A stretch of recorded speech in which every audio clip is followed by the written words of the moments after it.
ಕನ್ನಡಿಗರ number 1 choice Kannada matrimony. ಮತ್ತು ಸ್ಪಷ್ಟವಾಗಿ ಇನ್ನೂ ಒಂದು ವಿಷಯನ ಕೇಳಲಿಕ್ಕೆ ಬಯಸ್ತೀನಿ. ಅರಿಶಿಣ ಕುಂಕುಮದ ಬಗ್ಗೆ ನಿಮಗೆ ಯಾಕೆ ಮೇಡಮ್ ಅಪದ್ಧ?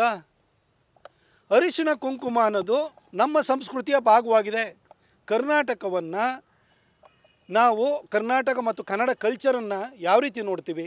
ಕನ್ನಡ ಅನ್ನೋದು ಕೇವಲ ಒಂದು ಭಾಷೆ ಅಲ್ಲ, ಅದು ಜನರ ಮದುವೆ ಸಂವಹನ ಮಾಡಲಿಕ್ಕಿರುವಂಥ ಒಂದು ಭಾಷಾ ಮಾಧ್ಯಮ ಮಾತ್ರ ಅಲ್ಲ. ಕನ್ನಡ ಭಾಷೆಯಲ್ಲಿ ಇಲ್ಲಿನ ಪ್ರಕೃತಿಯ ಸೊಬಗು ಇದೆ, ಇಲ್ಲಿನ ನದಿಗಳಿದ್ದಾವೆ, ಇಲ್ಲಿನ ವನ ಇದೆ, ಇಲ್ಲಿನ ಸಂಸ್ಕೃತಿ ಇದೆ, ಇಲ್ಲಿ ತಾಯಿ ಭುವನೇಶ್ವರಿ ಇದ್ದಾಳೆ, ಅರಿಶಿಣ ಕುಂಕುಮ ಇದೆ.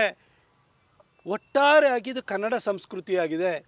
ಇವತ್ತು ಯಾರದೇ ಮನೆಗೆ ದಂಪತಿಗಳು ಹೋಯಿತು ಅಂದರೆ ಅಲ್ಲಿ ಸುಮಂಗಲಿಗೆ ಮನೆಯಿಂದ ವಾಪಸ್ ಅಲ್ಲಿಂದ ಹೊರಡಬೇಕಾದ್ರೆ ಯಾವುದೋ ಗೆಸ್ಟಾಗಿ ಹೋಗಿದ್ರು ಕೂಡ ಹೋಗಬೇಕಾದ್ರೆ ನಾವೇನು ಕೊಡ್ತೀವಿ? ಅರಿಶಿಣ ಕುಂಕುಮ ಕೊಡ್ತೀವಿ, ಒಂದು ರೊಕ್ಕೆ ಪೀಸ್ ಕೊಡ್ತೀವಲ್ವಾ? ಅದು ನಮ್ಮ ಕನ್ನಡ ಸಂಸ್ಕೃತಿಯ ಭಾಗವಲ್ವಾ? ಕನ್ನಡ ಮ್ಯಾಟ್ರಿಮೋನಿಯಲ್ಲಿ ಹೇರಾಳವಾದ ಚಾಯ್ಸ್ ಇದೆ. ಲಕ್ಷಾಂತರ ಜನರಿಗೆ ನಮ್ಮ ಕನ್ನಡ ಮ್ಯಾಟ್ರಿಮೋನಿ ಮೂಲಕ ಮದುವೆ ಆಗಿದೆ. ಇದಕ್ಕಿಂತ ಬೇರೇನ್ ಬೇಕು? ಕನ್ನಡಿಗರ ನಂಬರ್ 1 ಚಾಯ್ಸ್ ಕನ್ನಡ ಮ್ಯಾಟ್ರಿಮೋನಿ. ಹಾಗೆ ನಾವು ಯಾವುದೇ ದೇವಸ್ಥಾನಕ್ಕೆ ಹೋಗಲಿ, ಪ್ರಸಾದ ರೂಪದಲ್ಲಿ ಏನನ್ನು ಕೊಡ್ತಾರೆ? ಕುಂಕುಮವನ್ನು ಕೊಡ್ತಾರೆ, ಹೂವನ್ನು ಕೊಡ್ತಾರೆ.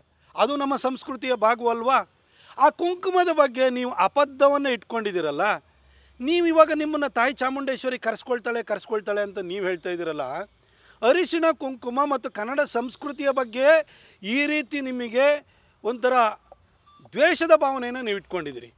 ಹಾಗಾಗಿ ನಮಗೆ ಕನ್ನಡನ ನಾವು ಕಲೀಲಿಕ್ಕೆ ಅದು ಅಡ್ಡಿಯಾಗಿದೆ, ಭುವನೇಶ್ವರಿ ಅಡ್ಡಿಯಾಗಿದ್ದಾಳೆ, ಅರಿಶಿಣ ಕುಂಕುಮ ಅಡ್ಡಿಯಾಗಿದ್ದಾಳೆ ಅಂತ ಹೇಳ್ತಾ ಇವತ್ತು ಹೇಳ್ತಾ ಇದ್ದೀರಿ ತಾಯಿ ಚಾಮುಂಡಿ ಕರೆಸ್ಕೊಳ್ತಿದ್ದಾಳೆ ಅಂತ. ಮೇಡಮ್, ತಾಯಿ ಚಾಮುಂಡೇಶ್ವರಿ ನಿಮ್ಮನ್ನು ಕರೆಸ್ಕೊಳ್ಳೋದು ಆಚೆಗಿರಲಿ, ನೀವು ನಂಬಿರುವಂಥ ನಿಮ್ಮ ದೇವರೇ ನಿಮ್ಮನ್ನು ಮಸೀದಿ ಕರೆಸ್ಕೊಂಡಿಲ್ಲ ಮೇಡಮ್. ನಿಮ್ಮ ದೇವರೇ ನಿಮ್ಮನ್ನು ದರ್ಗಾ ಕರೆಸ್ಕೊಳ್ಳಲ್ಲ. ಇನ್ನು ಹೀಗಿರಬೇಕಾದ್ರೆ ತಾಯಿ ಚಾಮುಂಡಿ ನನ್ನನ್ನು ಕರೆಸ್ಕೊಳ್ತಿದ್ದಾಳೆ ಅಂತ ಅದು ಹೆಂಗೆ ಹೇಳ್ತಾಯಿದ್ರಿ ಮೇಡಮ್? ನೀವು ಸಾಹಿತ್ಯ ರಚನೆ ಮಾಡಿದ್ರೆ ಅಥವಾ ನಾಟಕಗಾರರಾಗಿದ್ರೆ ನನಗಂತೂ ಅರ್ಥ ಆಗ್ತಾಯಿಲ್ಲ ಮೇಡಮ್. ನಿಮ್ಮ ದೇವರೇ ನಿಮ್ಮನ್ನು ಕರೆಸ್ಕೊಳ್ತಾ ಇದ್ಮೇಲೆ ತಾಯಿ ಚಾಮುಂಡಿ ಹೆಂಗೆ ಮೇಡಮ್ ಕರೆಸ್ಕೊಳ್ತಾಳೆ? ನೀವು ಅರಿಶಿಣ ಕುಂಕುಮದ ಬಗ್ಗೆ ಇಷ್ಟೊಂದು ಅಬದ್ಧ ಭಾವನೆಯನ್ನು ಇಟ್ಕೊಂಡಿದ್ದಾರಲ್ಲ. ಆಮೇಲೆ ಕನ್ನಡದಿಂದ ಮುಸಲ್ಮಾನರು ಹೊರಗಿಟ್ರು ಅಂತಾರಲ್ಲ. ಕರ್ನಾಟಕದಲ್ಲಿ ನಮ್ಮೆಲ್ರಿಗೂ ಕೂಡ ಕನ್ನಡ ಮಾತೃಭಾಷೆಯಾಗಿದೆ. ನಿಮ್ಮ ಧರ್ಮೀಯರು ಯಾರಿದ್ದಾರೆ? ನಿಮಗೆ ಮಾತೃಭಾಷೆ ಕನ್ನಡವಾಗಿದೆಯಾ? ನೀವು ಅದನ್ನು ಮಾತೃಭಾಷೆ ತಮಿಳ್ನಾಡಿಗೆ ಹೋದರೆ ಮುಸಲ್ಮಾನರಿಗೆ ಮಾತೃಭಾಷೆನೂ ತಮಿಳೇ ಆಗಿದೆ. ಕೇರಳದಲ್ಲಿ ಮಲಯಾಳಂ ಆಗಿದೆ ಮುಸಲ್ಮಾನರಿಗೂ ಮಾತೃಭಾಷೆ. ಆದರೆ ಕರ್ನಾಟಕದಲ್ಲಿರುವಂಥ ನಿಮಗೆ ಮಾತೃಭಾಷೆ ಕನ್ನಡವಾಗಿದೆಯಾ? ದಯವಿಟ್ಟು ಅದ್ರ ಬಗ್ಗೆ ಯೋಚನೆಯನ್ನು ಮಾಡಿ, ಅದ್ರ ಬಗ್ಗೆ ಮಾತಾಡಿ.